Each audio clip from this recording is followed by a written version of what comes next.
it's time to start the smoking process, and on this tray here we have a variety of meats. We have some turkey, some chicken, we have some beef pieces, chunks, we have some flat beef, and I also did some salmon.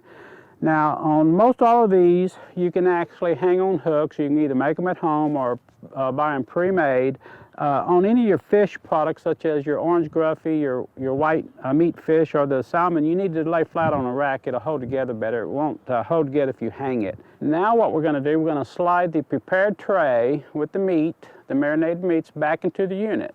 Now what we're ready to do is put our drip pan back in the unit so it will catch all the drippings from the meat.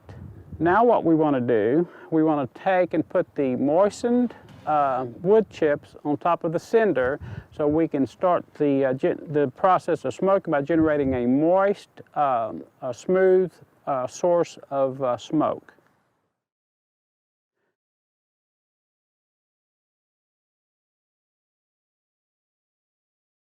Okay, here we are back at the smoker. We've at the end of the smoking process.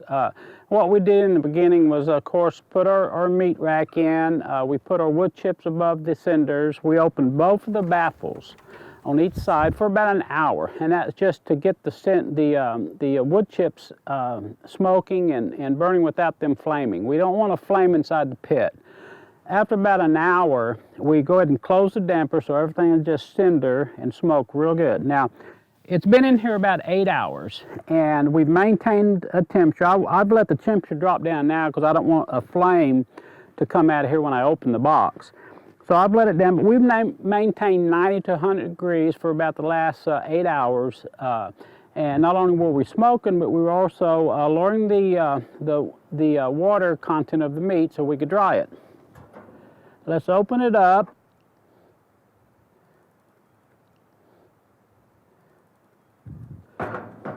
And here's the finished product. We started with the salmon, the chunks of beef, the flat pieces of beef. It's real nice and soft, and it bends real easy. And then the turkey and the chicken. Of course, again, we cut these flat because we wanted them to be nice and soft, but this is your high quality, lots of nutrition, but you have a really good finished product here.